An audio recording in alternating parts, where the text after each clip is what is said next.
Hello everybody, good morning and welcome to the United Stands. I'm Mark Goldbridge and this is your latest Manchester United news. How are you all doing this Tuesday morning? Hope you're doing well.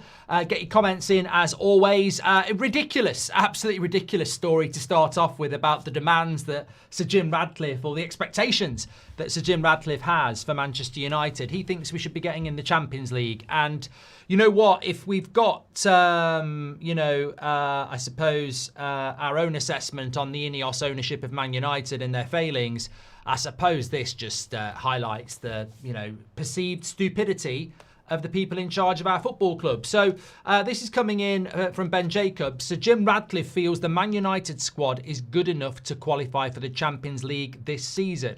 I like the standard setting. I like the expectation. I like the ambition. But as the owner of the football club, you can't just say, I want this Ferrari to finish in the top four and then not put any fuel in it. You can't do that. I can say I want Man United to be in the Champions League, but I've got no accountability. As an owner, you can't demand a result when you don't provide the ingredients. And I think that's what I find incredible about that. Also, two big stories from Fabrizio Romano around players. Apparently, Ugarte nearly left in the summer, which again poses the question of this summer transfer window that some people want to say was really well organised. The more we hear about it, the more all over the place it was. Ugarte, Mainu, what was the plan in the midfield if we have kept players that we were willing to move or wanted to go? And we're trying to build a season on that platform. It's like building a bloody sandcastle, isn't it? It's going to get knocked down when it dries out or gets windy. So talk about that as well. But Nico says, I honestly don't know why we didn't stick with Ruud. You do see what, did you not? I mean, mate, I don't know whether you just turned off your TV when Ruud left Man United, but he did go to Leicester and get sacked. So, I don't. Look, we had a very good message from one of our viewers called Pip, who said the reason some fans want new managers is because they're not entertained on the pitch. So the new manager gives them some excitement in their life. And I think that's like quite a basic statement. But in some ways, I do think that there are some fans out there that just get excited about a shiny new toy every year because they're not excited on the pitch. I mean, Ruud van Nistelrooy is the Man United manager. Bloody hell. I mean, how long would you give him? 6 weeks before you started saying get him out, he's clueless? I mean, I just don't know. And I'm all for having a conversation about viable alternatives that might make a difference. I don't think there are any, but Ruud van Nistelrooy, bloody hell. Anyway, let's just start off with this, what Ben Jacobs had to say. So Jim Ratcliffe feels the Man United squad is good enough to qualify for the Champions League this season, and that Ruben Amorim's job security will be more seriously discussed if the side is not on course for European football as the season progresses. Wow. I mean, absolutely wow. I mean, I think there is so much intelligence in this fan base with you. I like to think with myself, but maybe that's debatable, but that is just incredible to me. I mean, there's no part of me that doesn't want to say Man United should be in a title race. There's no part of me that doesn't want to say Man United shouldn't be in a top four race, but there's also reality. We're not even in the top six. I'll argue it with anybody like I did yesterday. We're not a top six club. We've got an owner who apparently wants Champions League football and thinks this squad should be in the Champions League.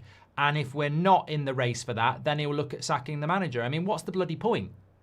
Some of you might be quite happy with that, by the way, because you want to get rid of the manager. But that's not a healthy situation to have an owner that is out of touch, clueless.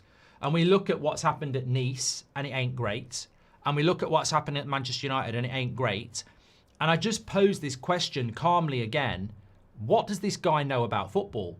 At no point have I seen any evidence that he's a lifelong Man United fan. I just don't see the behavioural traits of somebody that's consumed Man United over the course of their lifetime. They don't seem to understand anything about what we're all about. Style of play, players that we should have, demands, minimum expectations. It's just very, very pie in the sky. And to be sat there and look, associated with, I think this team is a top four team, is just madness. If that's his expectation, well, he needs to get out of football because it ain't for you, mate. It just isn't for you. If you look at that squad and you think it's a top four team, I'm sorry. Give me the best manager in the world.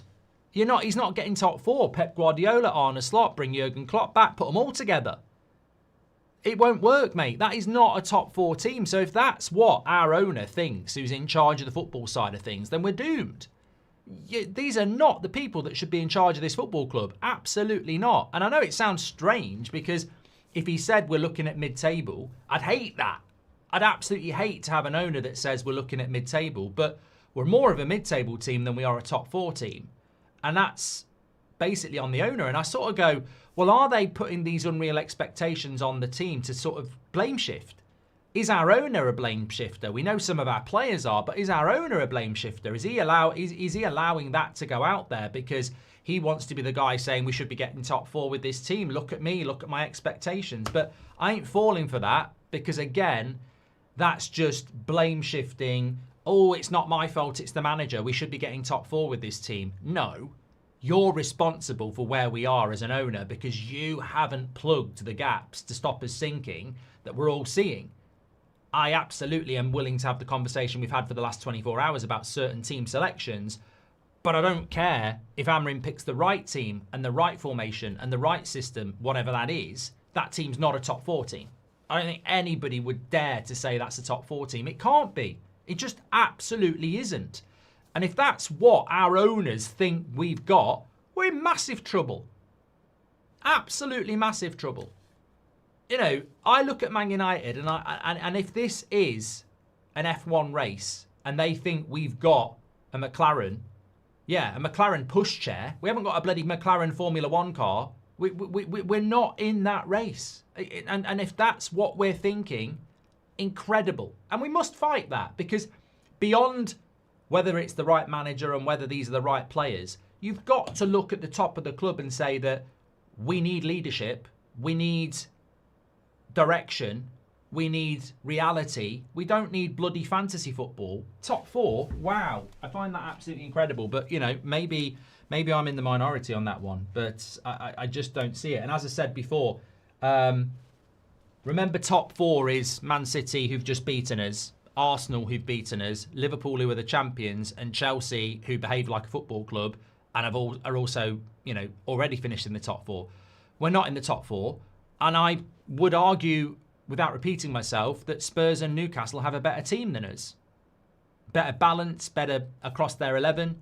So I don't even know where you put us into the top 6, to be honest. So is it deflection? Is it out of context? I don't know. But great question there. Well, if we're not a top 4 club, what's going on? Yeah, well, exactly. And I think the reason we're not a top 4 club is because of the owners. Like if I look at Chelsea and I look at Todd Boehly, I think he gives every manager a lot of pressure. That's why he sacked a few managers, because he puts a lot of managers under a lot of pressure because he gives them players. He goes, there's a player, there's a player, there's a player, there's a player. Go and get top 4. Why haven't you got top 4? Get out.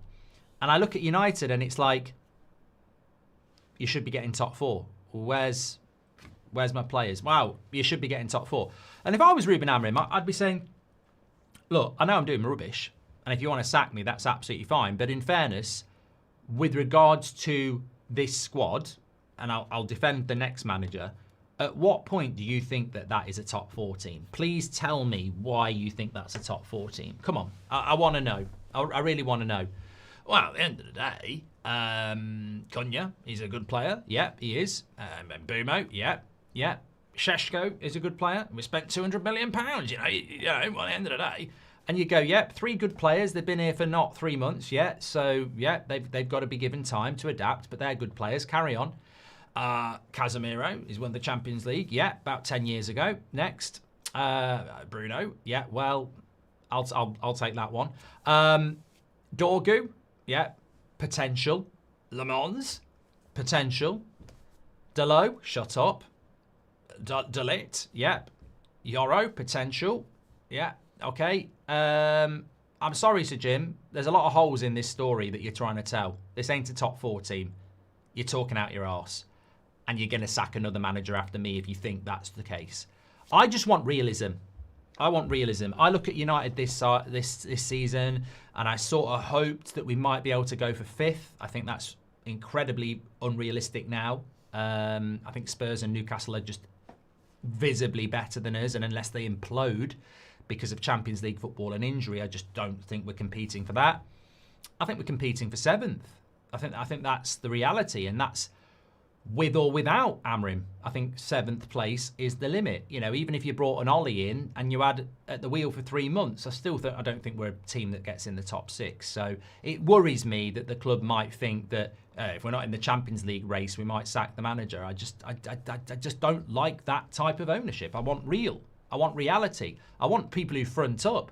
I'm fed up with the cowardice in this football club as well. The blame shifting, the inability to speak truthfully. So many other clubs do it, and we're terrible at it. Why can't we front up? Why can't we be honest? All this debt gets hidden away. Well, it won't be tomorrow when the results come out. What's happening with the stadium? Why do we retain shit players for 8 years? What is it about this football club that won't remove Deadwood? Why do we keep people here we don't want here? We don't want Casemiro here, but we keep him here because we don't want to take the hit. And then we're shit. You know, it's just...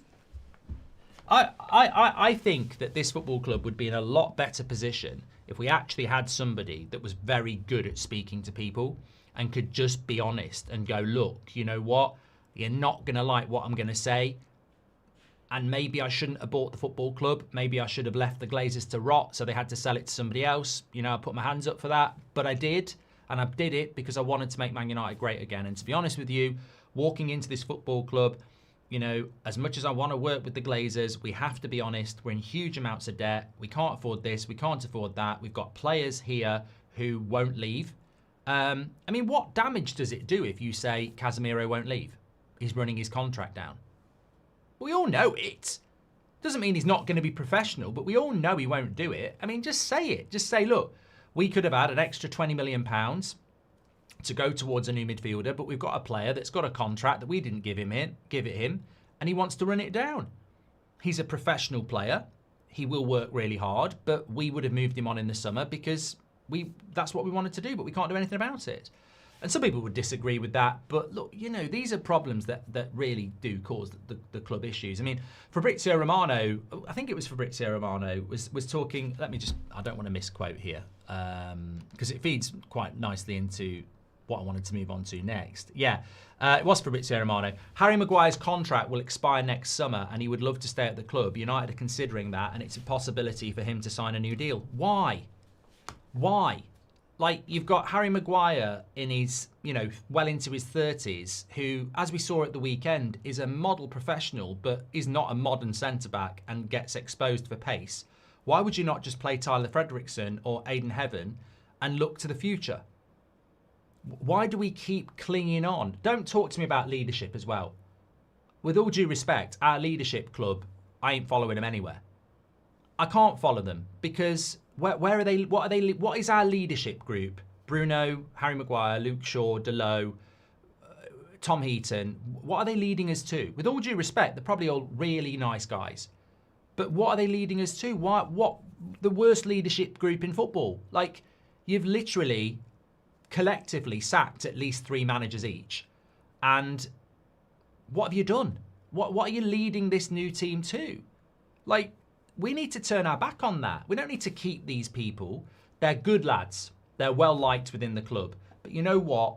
It's like keeping people that actually aren't good at what they're meant to be doing. Leaders should be people who know how to lead. We used to have people like Gary Neville, Roy Keane, Nemanja Vidic, Ryan Giggs. We've now got Harry Maguire, Tom Heaton, Luke Shaw, Bruno Fernandes and Delot on our leadership team. And with all due respect, they've all played shit at various times for Man United and are massively inconsistent. And so we're specialists in inconsistency. We need to change the football club. I think Harry Maguire at the end of the season, it should be thank you very much for everything you've done. Go and retire somewhere else, not at Man United. That's ridiculously harsh, but that's what this football club needs. It's the same as Bruno Fernandes in the summer. You've been a great servant to the football club, but it's £90 million. Goodbye. Thank you. See you later. You know, we're not going to have Christmas together in our 60s. You're a paid, well-paid employee of a football club that's far bigger than you. Over a long period of time, 50s, 60s, 70s, 80s, 90s, noughties, we're a huge institution and we move on. David Beckham's not here anymore. George Best isn't here anymore. Brian Robson isn't here anymore. They played their part and then the book closed. It's time to close the book on you You, and you, and build something new. We're clinging on to something that's dragging us down. And this is where this ownership needs to be more transparent. You need to lead from the front. Somebody on the show last night said, you know what? If Amorim and the club had removed Bruno Fernandes, these 2 losses to Man City and Arsenal would be received way better. They'd be way more palatable because people would go, we've just sold our captain in the summer to rebuild this team. It's going to take time. Yeah, you'd have got the odd moaners, but the vast majority would have gone, what do you expect when you literally hit rock bottom after Spurs, you sell your captain and you rebuild the football club? It's going to take a few weeks for us to get going. People would have been open to that. But the fact that we went, no, let's cling on to the past. Bruno's irreplaceable. We must build around Bruno. It's basically screwed the team over. It's screwed the manager over. There is no patience because people are going, hold on a minute. This ain't nothing new. This is not a new Man United. You've still got the same players. You're still trying to do things with the same leadership group. Delo's been here for years. Bruno's been here for years. Shaw's been here for years. Maguire's been here for years. Tom Heaton's been here for years. You're building a team around a leadership team that's been here for bloody years. It's not new. There's nothing new about this. You had an opportunity in the summer to clear the deck and build something new, and you didn't do it. And that, to me, I've been over this so many times. And I just think, like many things in life, it's not a basic argument. There are levels to this. And we didn't take the opportunity in the summer to do something that would have actually given Amorim and these owners time. This is no different to the Glazers under Ten Hag or Ollie or even Jose. It's the same old strategy. Let's not do everything we need to do in the window. Let's not sell everybody we need to do in the window. And let's repackage this new story, basically polishing a turd of what we've had in the past.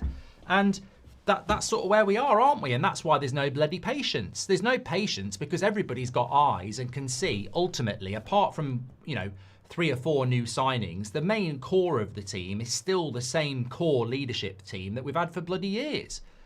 So, no, I wouldn't keep Harry Maguire. No, I wouldn't keep Bruno. No, I wouldn't have kept Casemiro. No, I won't be keeping Luke Shaw. No, I wouldn't keep Delo. And no, I wouldn't keep Tom Heaton. I would change it because people say, well, imagine what we'll be without it. What, 16th?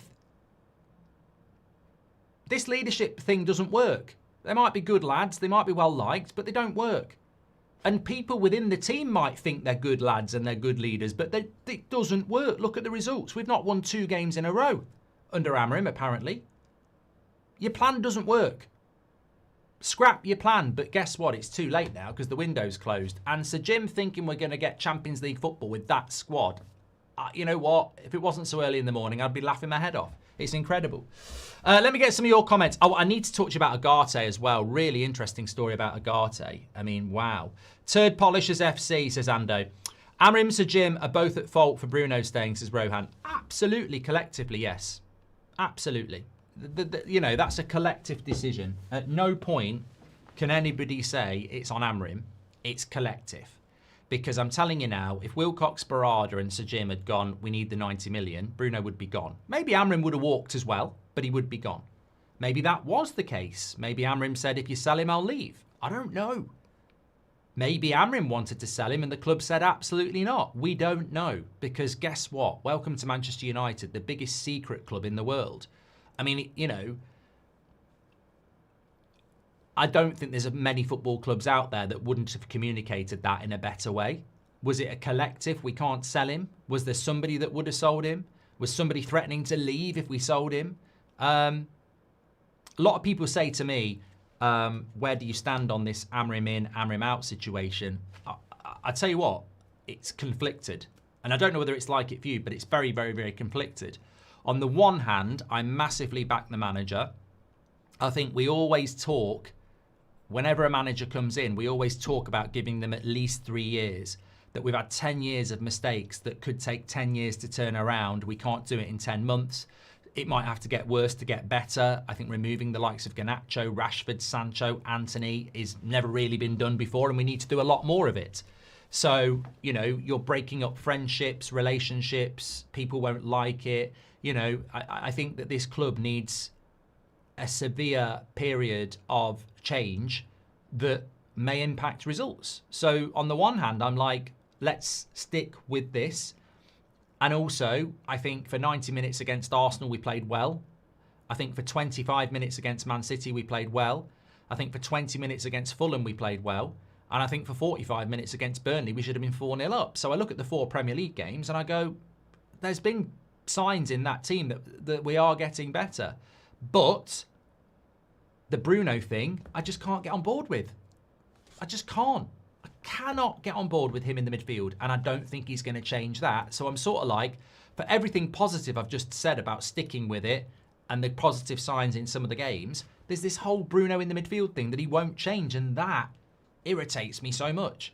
So I can't help but be honest and say I'm really conflicted on Amorim, because everything about it, let's stick with it. There are signs of positivity, let's go. And then you got this Bruno in the midfield thing, and I'm like, this is just shit. It's so bad. If not Amorim, who would you like to see and why, says Ben? I mean, I don't like answering this question, but I think it's more relevant than it was 2 weeks ago, where some people took offence to it.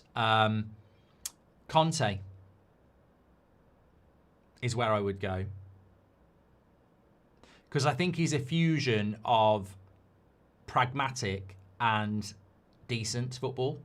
And he seems to know everything about Man United, everything. Like how he takes players from our club and turns them into good players. I think Conte was would be where I would go, but there's absolutely no chance of us doing that. He's just not the sort of personality they would go for. I think they would go for a puppet. Yeah. Nuno is absolute. Look, I'm going to block the word Nuno. I'm being really serious. Like, if you think Nuno is a manager for Manchester United, you need to go. Like, his football is so boring. They were one of the most boring teams in the Premier League to watch. Oh, but they got in the top 6. Yeah. If you think Man United's not about performance, then you're not a United fan. Let's be honest, Maguire should have been moved on years ago, says Dazzo. Cobby fight for Bruno place, give him the armband, says Ellen. Might see results when the new front 3 plays together, says Seelan. I disagree. I mean, I will fight honest. I will fight positivity. I will. But football's not about your front 3. If it was, PSG would have won the league, would have won the Champions League with Messi, Mbappe and Neymar. It's not about your front 3. Football's about a team. That's why so many teams over the years beat superstars, because you have to be a team. We don't have a team. So the front 3 will make us better, but they'll also have games where they're twiddling their thumbs because the team behind them isn't coherent. Veghorst says, I think Amorim should be sacked after the season if they finish bottom half of the league. Man United should not be a bottom half mid-table team. He shouldn't be sacked for a top 8 though. Chip says, why would a manager who's under pressure and has 18 months on his contract sell his best player and captain to build something long-term? Same reason why he wanted Martinez and Watkins over youngsters. Very good point, Chip. Very good point. Jake says, it's on them for getting Amorim in November. This squad may not be top 4, but it's not 15th. We should be better. Did they even know Amorim's style, says Jake M. I don't want to go down that road, Jake, but thanks for the super chat. But as many of you have said before, the most illogical thing about the appointment of Amorim was that I don't think there's many people who watch football anywhere that would go, if you get Amorim, you don't need to spend money. Like, it's so obvious. It's like having a motorbike and wanting to build it into a Formula 1 car. You're going to have to buy a lot of pieces. It can be done, but you're going to, a motorbike is not a Formula 1 car, is it? You might not be able to use any of the parts. You might be able to use some of them. But it's almost like Ineos just looked at it and went, he's a hipster manager. He'll make us great again. And that can work. If you look at Ten Hag's 4-3-3, and there was a manager out there that was a hipster coach who plays a 4-3-3, it might have worked. Probably wouldn't have worked because I think the players aren't good enough, but might have worked. But to look at what Ten Hag had with a 4-3-3 and then look at what Sporting do with a 3-4-3 and go, yeah, this will work. I mean, I look at the stuff like Sir Jim apparently thinks we're a top 4 team. I look at him watching the game at Man City and I look at him being a lifelong fan and not buying a midfielder and I go, I don't think they know a lot about football. I really don't think these people know a lot about football. So I look at it and I actually say, a year on, I don't think they realised what appointing Amorim meant. I don't think they realised that instantly meant to the rest of the world you're going to spend between $500 million and $1 billion in the next 2 years. I do not think they thought that. I think they thought he's a good coach, give him these players and we'll be a good team. And it's almost the mistake we've been making for a decade. It's not how it works. You know, you give Arteta the Arsenal team, it takes him years to build the vision. You give Klopp the Liverpool team, it takes him years to build the vision. And we're asking Amorim to build it instantly. And there's the lesson, isn't it, really? You know, Arsenal weren't great at the start under Arteta. Klopp wasn't as bad as people think straight away at Liverpool, but he still needed time. I think Klopp didn't do as bad as people think in his first year. I think he might have got to a Europa League final. But my point is, was the Liverpool team that Jurgen Klopp inherited as bad as what this United side is? Which is why I'll never compare our situation to anybody else's. But what you can do is you can say, look at Arsenal and Arteta, look at Liverpool and Klopp, and I think we can all agree it takes time. The only way it doesn't take time is Liverpool again, where Arne Slot comes in, wins the title in the first year, because the foundations of that club are brilliant, and they pick a manager that suits what the foundations are. So Arne Slot isn't like over there compared to Jurgen Klopp. Like Jurgen Klopp's style of football's there and Arne Slot's probably there. They're quite similar. So he comes in and works with something that he wants to work with. And that was genius by Liverpool. I think United went, Erik ten Hag, Amorim, this'll work. And they're not even on the same bloody screen. And I genuinely think they just thought, good manager, crap team, good team. Because I don't see any evidence of, if you were in charge and you appointed Amorim, I guarantee over the last 6 months, you would have brought in at least one midfielder, a really good goalkeeper, a right wing back on top of everything else. Maybe you'd have only bought one number 10. You know, that would have, you know, maybe you've got to balance the books. But considering our first 5 signings at United are a top striker, 2 top number 10s, a young left wing back and a young goalkeeper. Like, read that back. Amorim comes in, a young goalkeeper, a young left wing back, 2 top number 10s and a striker. That's nobody's answer. Even if we played 4-3-3, 2 number 10s, a striker, a left back and a young goalkeeper. Nobody's going to do that. Even if we carried on playing a 4-3-3, they're not the signings to make. So I do look at it and go, what logical reason did they bring Amorim in other than good manager equals good team? Yet anybody with a brain who follows football would go, this is so different to what we are. We're going to have to literally buy about 15 players as quick. Well, not 15. We're going to need to buy 11 players very, very quickly. We're going to need at least 2 wide players, at least 2 midfielders, 2 number 10s, a striker, another striker now, Rasmus has gone, an experienced goalkeeper, and probably a left-sided centre-back. I don't know how many players I've named there. And that's shocking to me. It's absolutely shocking. The signings we've made, when you think about it, are just wrong. We've not bought any midfielder since Ten Hag got sacked, and his midfield was shit. That was the one area of the pitch. Remember Carragher jumping around in his white trainers thinking he'd solved world peace? I look at that Man United side. You could park a fucking plane in that midfield. Oh, I could run that midfield. I'd be prime fucking Pirlo. You know, look at it.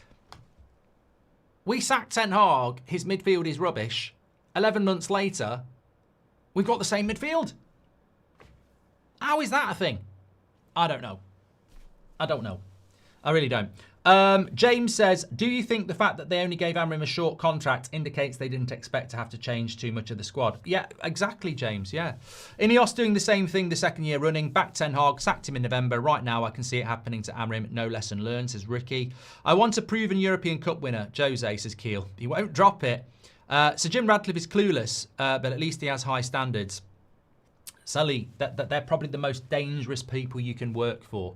Somebody that's clueless, that has unrealistic expectations. They're more dangerous than somebody that's intelligent, that's got low expectations. Trust me. So Jim is in La La Land. If he thinks our midfield can compete with the top four, he must be held responsible for not selling Bruno, says Rohan. I don't want to sound like a broken record, but look, the thing that irritates me most about Sir Jim Radcliffe, and if I could have an interview with him and he actually had the honesty to do it, the only question I would ask would be, you're a lifelong Man United fan. Please tell me the story of your support of this football club. And then I'm sure he would regale us with stuff that he knows. And then I would say, if I was in charge of Manchester United, like every other Man United fan, I wouldn't have come out that summer without a midfielder because it's the most obvious thing in the world. So if you're a lifelong Man United fan and you've invested money into this football club and you not only gain as a fan on our success, but also financially, what sort of lifelong fan doesn't buy a midfielder? I cannot understand why you didn't do that, because the only explanation is you're not a fan or you're a thick fan. Because I don't understand it, mate. Sir Jim, sir. You know, I'd even call him sir. I want the answer. That's what I would want to know. I want to talk about this Ugarte thing. Here's some mince and pasta. Now make me lasagna, says Duda. Do you think Amorim was promised a midfielder, even with Bruno staying? Maybe he thought we would get Delap for cheap. They would have used the budget towards a Stiller or a Yomlin, says Incognito. Let's come back to that midfield thing, because there is an update from Fabrizio. So Jim just sacked Amorim with that statement, says Fez. Look, if it's true, I think we've got players coming out saying they don't like the system, apparently. You've got Sir Jim Radcliffe saying that team's good enough for top four. If I'm Ruben Amorim, I'm looking at this and going, I've got players giving up on me. I've got the owners setting unrealistic expectations. I know what the game is here. It's run for the hills and leave me as the one responsible. And that's fine. If I was Amorim, I'd be like, okay, I walked into this trap. Well done.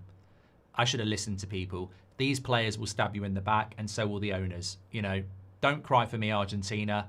It's my own fault. I walked into this. Just the same thing happened to Jose, Ollie, Ten Hag. I'm a fool. I'll be a rich fool, but I'm a fool. Amorim gets the sack. He can walk away very, very rich. He'll still have a good career elsewhere. But we're still left with the problem that every time there's a problem, the players turn on the manager and so do the owners. And we're left with the problem. Look, Eric Ten Hag, Jose Mourinho, Ruben Amorim, their careers don't end. They earn a lot of money and they go elsewhere. You hound them out, get out my club, and you blame them. But ultimately, the day they're sacked, they're free. We're still left with the players that will do it to the next manager and the owners that will do it to the next manager. We don't win. We never win by sacking a manager. Like there are people out there that think, sack the manager, ooh, sack the manager. We never win from this. I say this to people all the time. Okay, sack the manager. Maybe you're right. But we won't win from that. We never have. It's never worked. It just makes things worse because the new manager needs players that will fight for them to the last breath and an ownership that will support them properly. And we've never had that. So bring another manager in. Let's ruin them as well. What Patrick said yesterday in donations should be writing in gold and give to the board of Man United, says Chicken. Yeah, it was brilliant. It was brilliant. And thank you to our editor who clipped it up, because I retweeted it and it had hundreds of thousands of views. Patrick Lynch basically said last night, this is not a system problem. It's not a formation problem. It's a style of play problem. It was the same in the 4-3-3. They couldn't play Ten Hag ball. They couldn't play Rangnick ball. They can't play Amorim ball. It's not systematic. It's not formational. They just want to park the bus and counter-attack. That's all. That's what they want to do. And no fan wants that. And no decent manager wants that. And yet we lose a manager every year now, because the players want to play counter-attacking football. Let's just stick with Amorim. We needed a reset, and Amorim is trying to do it even with this leadership team. Sick to death of changing managers, says Ben. We wouldn't be in this position with Southgate, says Chris. Lifelong fruit flies that live for about 12 days in average, says Rooney. Alan Pardew is the man, says One Inch Wonder. The last time we had a proper midfield was when Sir Alex was in charge, says Sunsim. How can you give Ruben the job and not sign a single player from his former club, but they did it with Ten Hag, says Paris.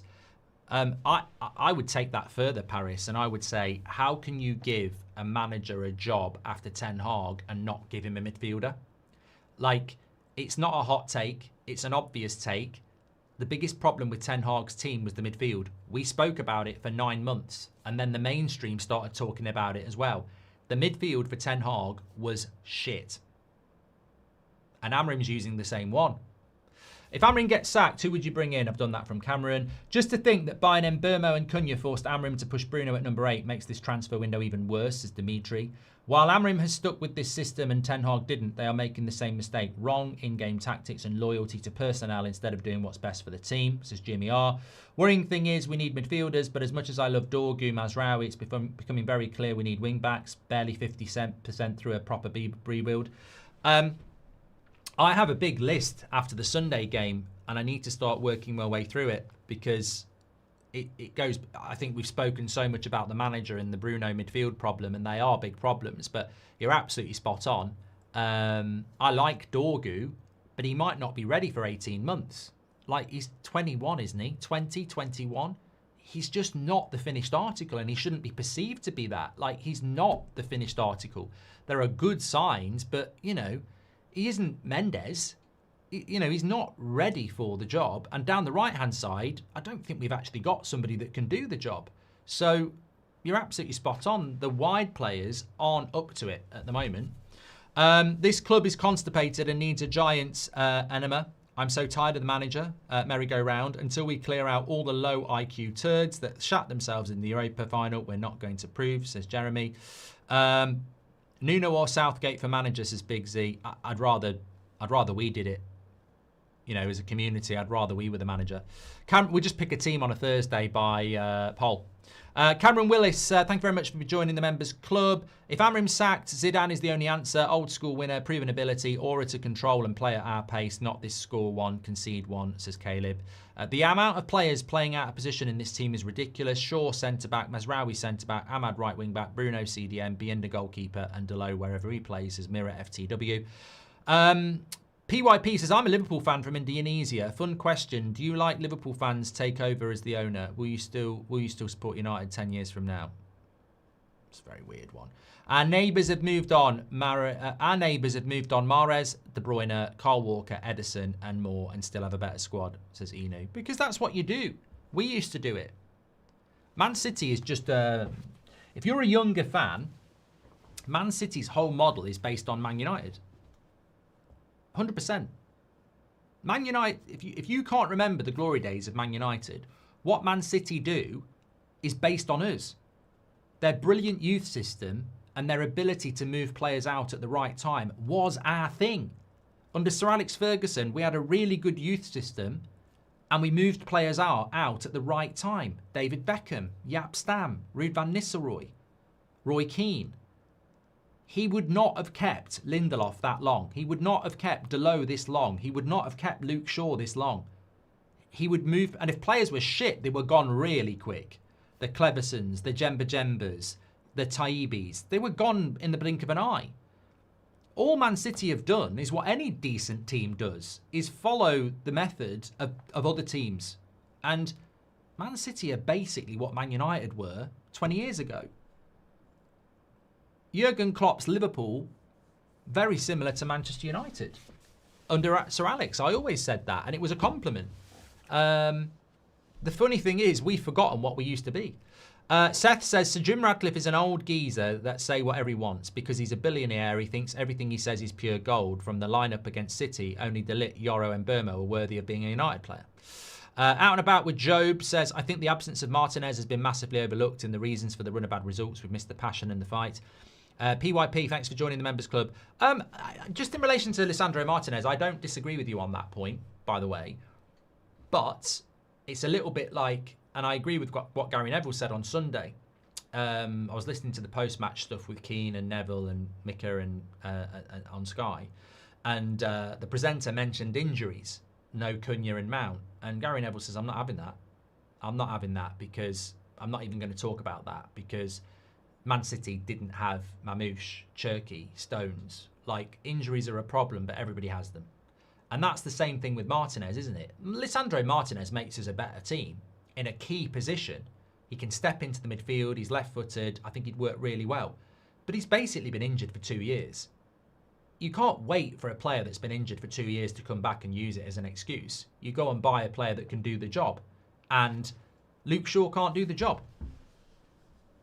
So, as much as we do miss Martinez, I think it's...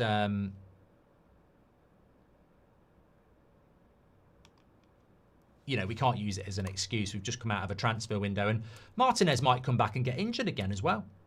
Thanks for all your comments this morning, by the way. Brilliant show as per usual. Make sure you smash a like and subscribe. Remember, we're live every day at 2 and 8 o'clock as well.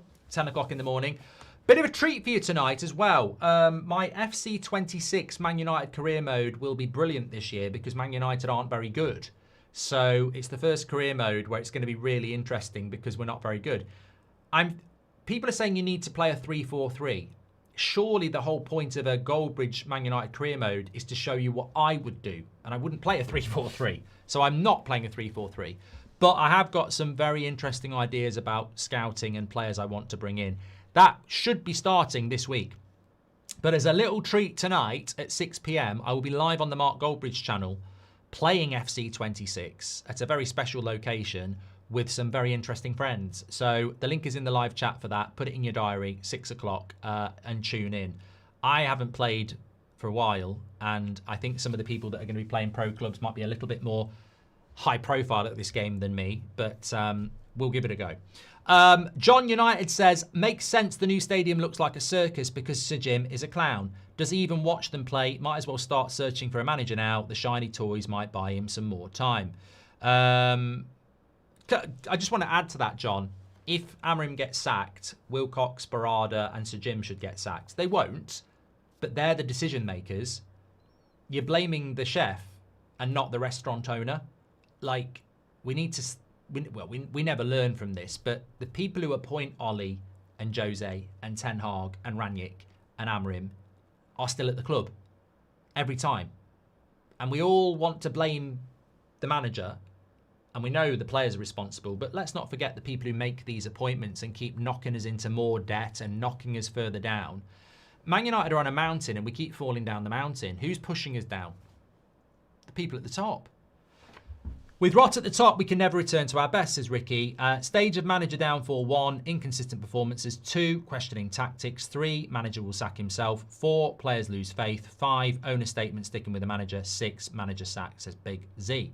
Nick's vid says, Amorim stated a while back that Mainu is competing for Bruno. Mainu demonstrated he should start over Bruno. Why hasn't he?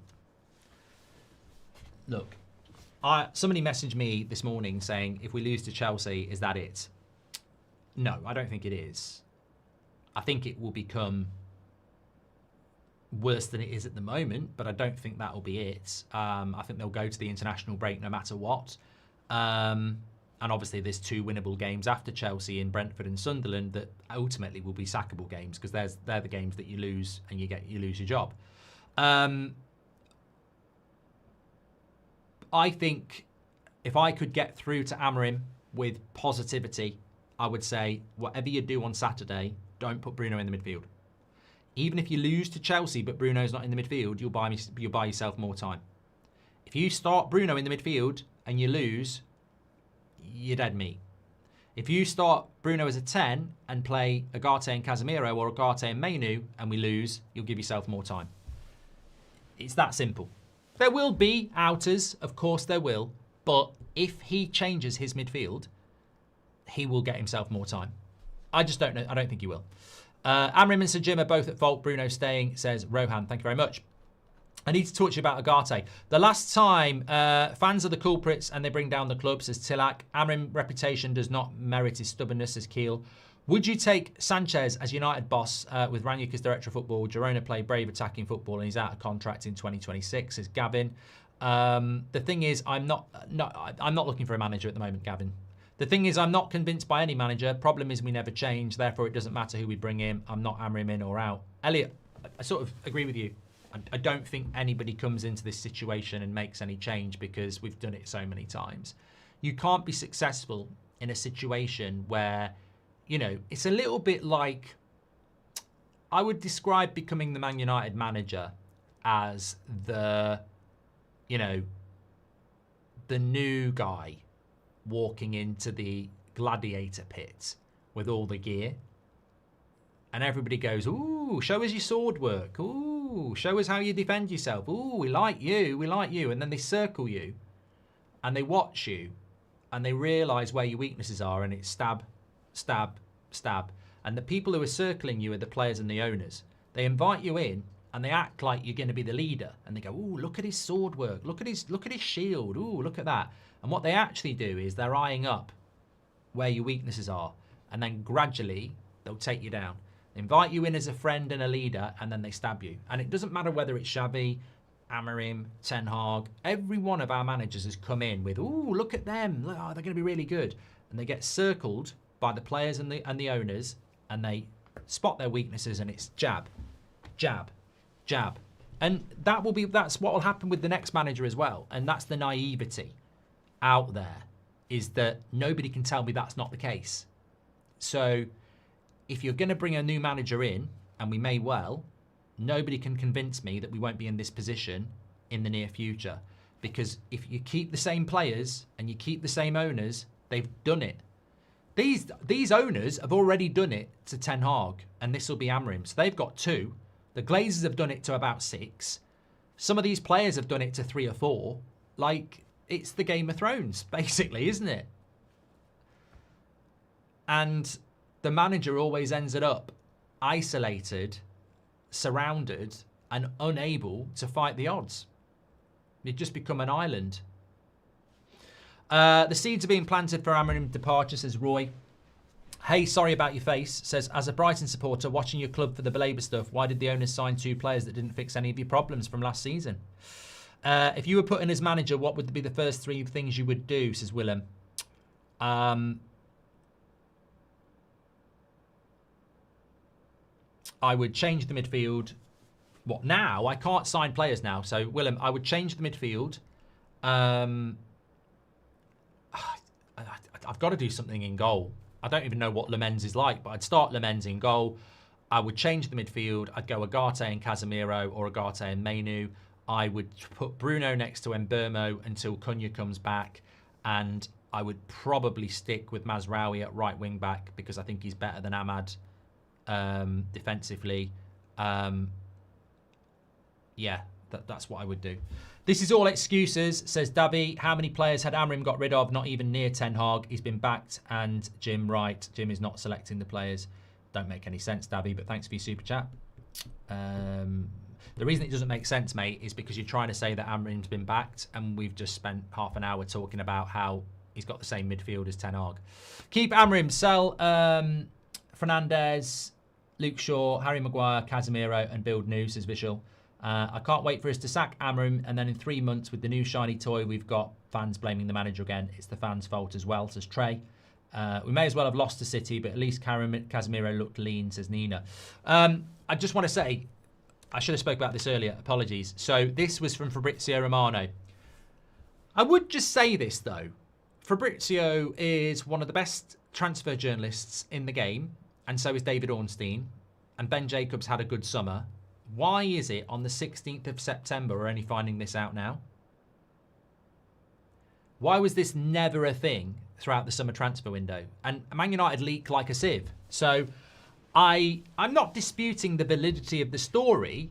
I'm just like, why was this never even hinted once in the actual window? So Fabrizio saying there was a possibility of Ugarte's exit this summer with Italian clubs interested, but United decided to close the door on a loan. This may change if a proposal arrives for a permanent transfer in 2026.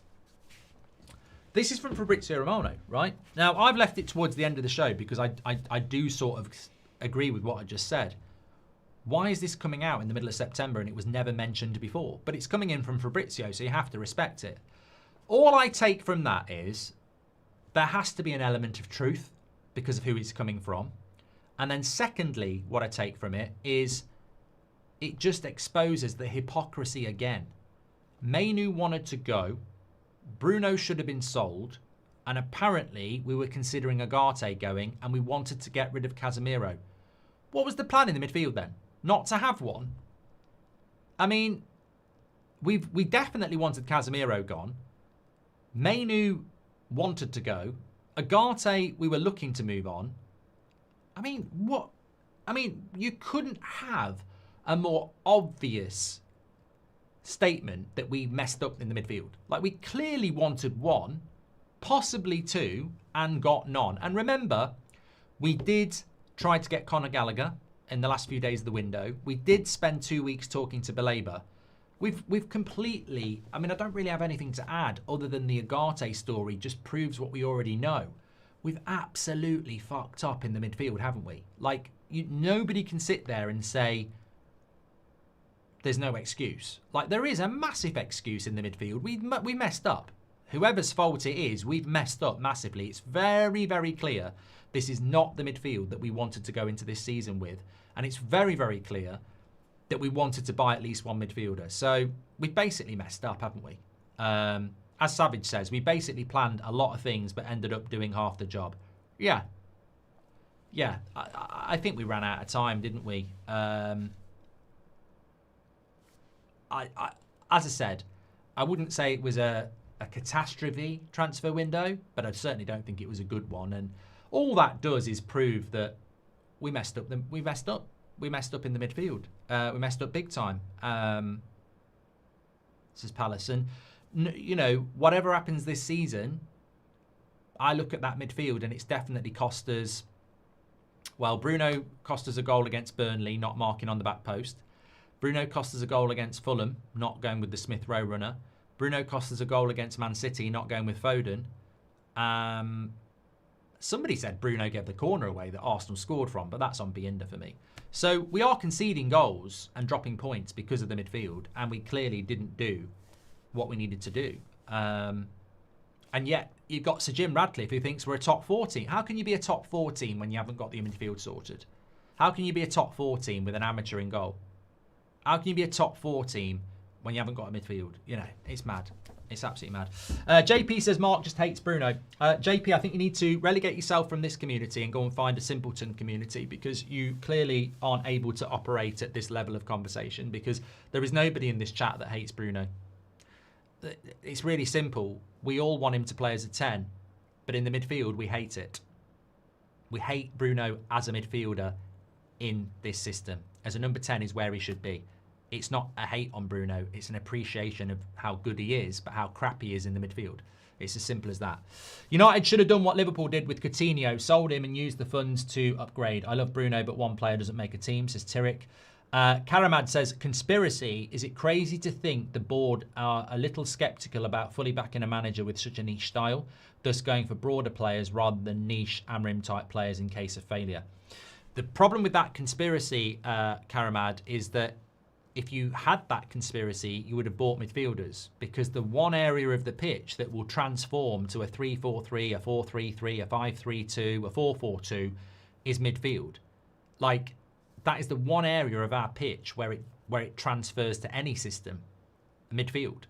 If you buy Wharton, Belabor, Gallagher, Yulmlen, yes, they fit this system, but they also fit a 4-3-3. They also fit a 4-4-2. So as much as, yeah, you make a good point, you'd buy a midfielder. It's the weakest area in the team, and it's not system specific. Okay, thanks everybody for watching. Really appreciate your comments this morning. We are back at 2 o'clock. I'm now going over to Football Terrace because it's Hot Takes, where we react to some of the more controversial content of the weekend. Who knows what will be there. Don't forget, 6 o'clock tonight, I'm playing Pro Clubs FC 26, which isn't even out yet. So looking forward to that. And be playing with some special guests. So looking forward to that. Tune in if you want to. And have a great day. I'll speak to you all in a bit. Stay safe. Take care. Thank you very much for watching.